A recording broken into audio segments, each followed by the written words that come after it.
TJ Jefferson, you have any? You have two thoughts on your sleeper teams? I do. I have 2 7-9 teams, Rich, and first and foremost, I'm going to go with the Falcons. I don't really know that you could take a team who was recently in the Super Bowl and call them a sleeper, but they didn't make the playoffs last year, so I'm assuming that that's the criteria that we're using. But they've got Matt Ryan. Julio Jones is a GAM, a grown-ass man, as they say. Okay. Calvin Ridley's in his third year. They say that wide receivers have a third-year breakout season. So, we could be looking at Calvin Ridley just blowing up. And, they added Todd Gurley, Dante Fowler Jr. They got a first-round talent at Hayden Hurst at tight end. I mean, the Falcons, if they can get 28-3 out of their mind. Sleeper team? I don't believe the Falcons are a sleeper team. That's where I was kind of not sure. I mean, they didn't make the playoffs. And the Colts. And they got the Colts. The Colts are not a. You're thinking about picking them to win the division. But again, another 7-9 team finished third in the division. New quarterback. Now the Bengals are a sleeper team. The Bengals are hibernating. I mean, they're way out. That's how much of a sleeper they are. My team's had a combined 5 wins. No, I mean, look.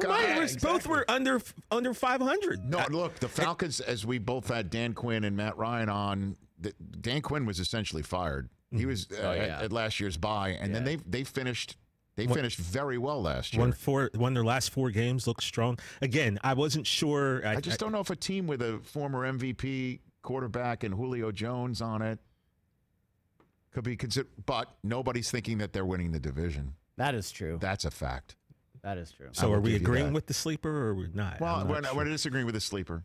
But at least you damn near nailed the top 10 Cowboys of all time. Yeah, you made up for it with that list. Let's get to the important stuff. I mean, last week I asked you to list who you thought the top 10 Cowboys are going to be of all time. Mm-hmm.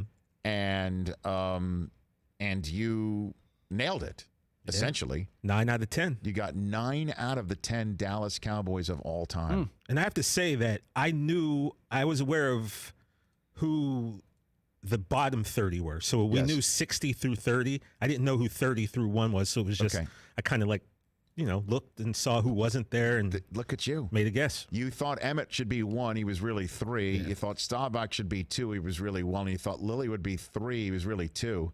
Larry Allen, you nailed right on the head. Mm-hmm. The same thing also with Tony Dorsett. You mixed up Renfro and Irvin by 1. I mean, that's impressive, man. TJ. Well, here's the deal, right? The real one on the right, TJ Jefferson on the left. That's a Dallas Cowboy fan. Man knows his Cowboys, folks. I kind of look, guys. I realized that Roger Staubach was going to be number 1, obviously, But I've fought so many fights about Emmitt Smith and his greatness over the years that was a hill I was prepared to die on, and I feel like that resume you can't argue with. So, obviously, like I said, I figured it would be Staubach. I put Emmett. I have no problem with their list. So if anybody thought TJ Jefferson was the sleeper team of the Rich Eisen Show, get real. Yeah, act like you know. TJ knows. TJ knows. Act like you know, people. Act like you know. He totally knows. Hey, you watched all the way to the end. Thanks for that. Watch more right here.